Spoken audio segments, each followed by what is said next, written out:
So I was diagnosed with autism when I was 21 years old. And then one day I had graduated college. I started going to a different therapist. And I'm like, yeah, I was diagnosed with autism when I was 21. And she was like, really? What do you mean? I was like, well, I went through a whole testing process. Multiple people evaluated me, etc. She looks at me and she's like, oh, you're not in STEM. I don't understand. You don't work in a STEM career. And I was like, yeah? And she's like, well, pretty much everyone I know with autism is a man and they work in a STEM career. And I'm just like, I don't know what that has to do with me though.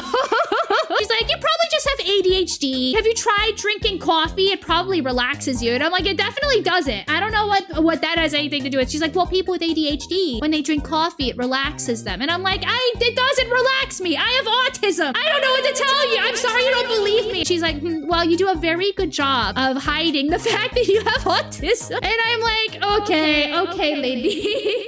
Let me tell you, as a woman, I think that a lot of the stereotypes with autism are based around these specific men that do happen to work in STEM careers, but we don't all do that. Girl can't have autism, classic. You know what's funny too is that, I don't know, I feel like there is a stereotype with women that do have autism that they look a certain way, or like you can't be attractive if you're a woman with autism. And I'm not saying I'm the hottest person in the world by any means, but I definitely have had people be surprised that I have autism because I am more conventionally attractive than they would expect. And that just blows my mind. The moral of this story is that anyone can have autism.